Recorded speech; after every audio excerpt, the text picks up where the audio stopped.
আজকে তুমি না কাম করার মালিক তুমি ঠিক আছে চার বছর কাম করো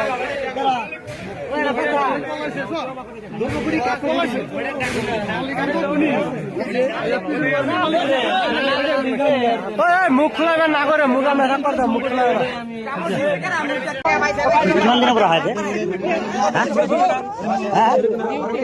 নতুন কে আহিছে ম্যানেজার ঘর তোমার ঘর তোমার ঘর মুখ দেখাব নালাগে কোৱা বাচিবা বাচিবা কলে বাচিবা কোৱা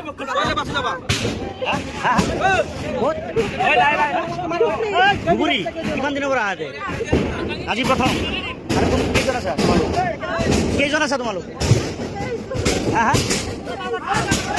তোমাৰ ঘৰ তোমাৰ ঘৰ ক'ত বঙাইগাঁও তোমাৰ নাম কি তোমাৰ নাম সাবিনা আক্তাৰ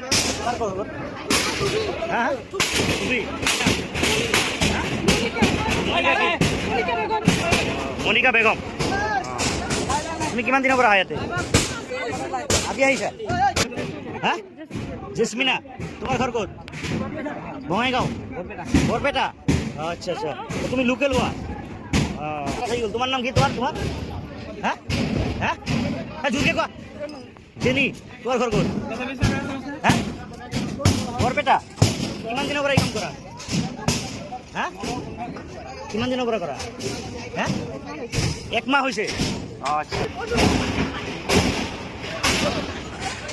কেইটা আছে ইয়াতে কেইটা আছে হ্যাঁ তোমাৰ লগত কোন আছে আৰু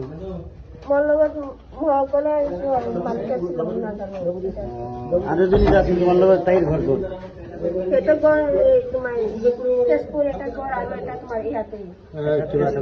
লোকেল হয় ইয়ার জনিয়ার লোকেল হয় আর এটা তেজপুর তাইর নাম জানা নাকি ইয়ারে লোকেল জনির নাম জানা পারবিন সেরা এদিকে মানুষ হেলমেট বাইরে থাকে না সেরা তা ধর না জানাটা পাশে ঢুকলাম ধর ঠিক আছে হেলমেট বাইরে বাইরে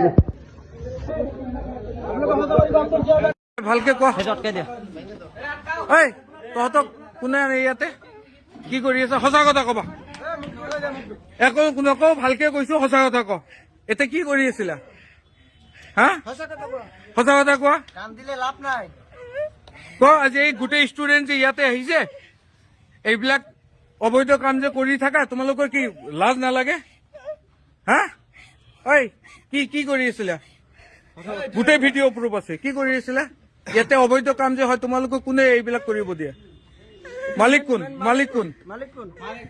हाँ नहीं जानता कहाँ से हो तुम बाहर से आके यहाँ रहते हो हाँ बाहर से कहाँ से बरपेटा रोड में रहते हैं रोज यहाँ पे आते हो नहीं तो आज सुबह आया अच्छा तुम लोग এতিয়া পুলিচ মাতি আছো এতিয়াই পুলিচ মাতি আছো কোৱা মুখ বন্ধ কৰিয়ে কোৱা অসুবিধা নাই মুখ বন্ধ কৰিয়ে কোৱা সঁচা কথা কোৱা একো নকওঁ কোৱা মুখ বন্ধ কৰিয়ে কোৱা সঁচা কথা কোৱা আৰু কাম কৰিবা এইবোৰ জীৱনত কৰিবা এনেকুৱা কাম হা তোমালোকৰ মা ভনী নাই হা জীৱনত কি কৰিবা এনেকুৱা কাম কৰিবা ভুল হৈছে না তোমালোকৰ ৰেগুলাৰ কিয় আহা তোমালোক হা এনেকুৱা এটা স্কুল আছে অনুষ্ঠান আছে জনিয়া বজাৰত তোমালোকে এনেকুৱা প্ৰস্টিটিউট খুলি আছা লাজ নালাগে হা হা তোমালোকৰ লাজ নালাগে? জীৱনত কৰিবা এনেকুৱা কাম? হা? এতিয়া পুলিচ মাতি আছো আৰু জীৱনত যাতে এনেকুৱা নহয়।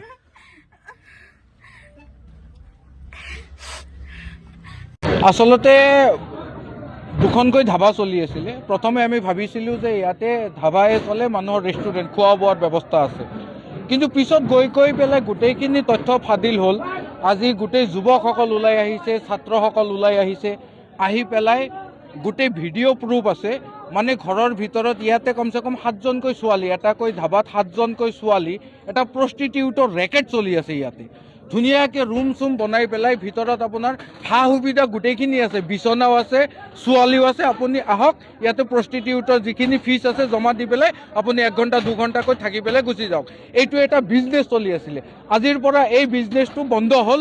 জনিয়াৰ সচেতন যুৱক ওলাই আহিছে, আজি ছাত্ৰসকল ওলাই আহিছে, আহি পেলাই এই যিটো প্ৰষ্টিটিউটৰ ব্যৱসায়, এই ব্যৱসায় জনিয়াত বহুত দিনৰ পৰাই চলি আছিলে। আজি এই উখৰাই পেলালে যুৱকসকলে। এই আজি যি ব্যৱসায় চলিছিল, নাৰী ব্যৱসায়টো বন্ধ কৰিলে। মই আপোনালোকৰ জৰিয়তে জিলা প্ৰশাসনক অনুৰোধ জনাম যে যদি জিলা প্ৰশাসনৰ আওতাত এই কথাখিনি নাই, আমি অৱগত কৰিবলৈ বাধ্য হৈছোঁ যে এনেকুৱা এটা যে প্ৰতিষ্ঠানত, স্কুল আছে, ইয়াতে কলেজ আছে, জনিয়াৰ নিচিনা এটা ঐতিহ্যমণ্ডিত ঠাইত কুলংকিত কৰাৰ অধিকাৰ এই মালিকহঁতক কোনে দিলে? এই সকলো কালপ্ৰিতক জিলা প্ৰশাসনে বিহিত ব্যৱস্থা ল'ব লাগে আৰু স্থায়ীভাৱে এই ধাবা দুখন বন্ধ হ'ব লাগে। ইতিমধ্যে ছাত্ৰসকলে আৰু সচেতন মহলে ধাবা দুখন ভাঙি পেলাইছে। এইটো প্ৰশাসনে ব্যৱস্থা কৰিব লাগিব। আকৌ ৰাইজ ওলাই আহিব। যদি ভালভাৱে ব্যৱসায় কৰে, খোৱা বোৱাৰ ৰেষ্টুৰেণ্ট চলায়, তাতে কাৰো কোনো বাধা নাই। ইয়াতে হাজাৰ ৰেষ্টুৰেণ্ট আছে, তাতেতো কোনো ষ্টুডেণ্ট গৈ পেলাই হামলা নিদিয়ে, তাতেতো কোনো পেলাই সচেতন মহলে গৈ পেলাই হামলা নিদিয়ে। ইয়াতে কিয় দিয়ে? গোটেই প্ৰুফ আছে, আপোনালোকেও চাইছে। ইয়াতে সন্মুখত ছোৱালীসকলো ৰৈ আছে, তেখেতসকলেও ষ্টেটমেণ্ট দিছে যে আমাক মাতি আনি পেলাই ইয়াতে প্ৰষ্টিটিউটৰ ব্যৱসায় চলায়। গতিকে ইয়াতকৈ জলপট ইয়াতকৈ আৰু কি প্ৰুফ লাগে? সেইটো আমি তীব্ৰ গৰিহণা দিছোঁ। চৌধুৰী বজাৰতো এনেকুৱা চলা পুষ্কাছ চলিছে, চলে কি কৰিছে? সেইটো আমি বাধা দিম। সেইটো বাধাৰ ক্ষেত্ৰতো কোনো নিঃসন্দেহে আমি বাধা দিম আৰু জিলা প্ৰশাসনক আমি অৱগত কৰাম। দৰকাৰ হয় আমি ৰাইজে সচেতন মহলে আমি মেমৰেণ্ডাম দিম আমাৰ আয়ুক্ত মহোদয়। তাৰপিছতো যদি চলে সেইটো প্ৰশাসনে ভাবিব, প্ৰশাসনে আইন ব্যৱস্থা আছে কৰিব, ৰাইজে বিহিত ব্যৱস্থা ল'ব।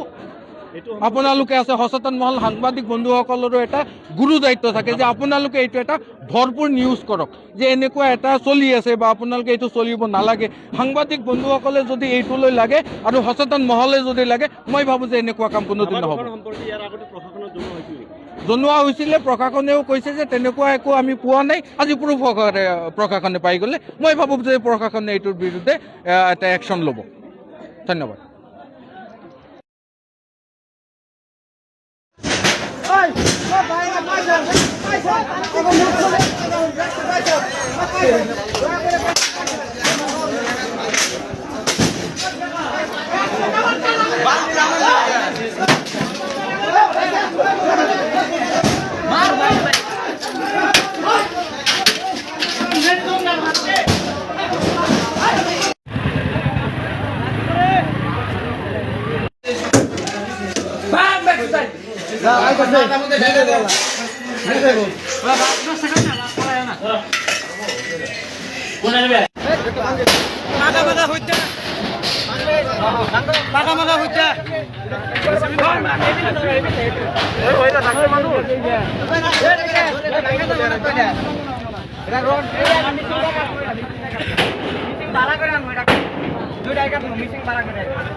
তোমালোক ঘূৰি দিয়াচোন ঘূৰি দিয়া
This is celebrity.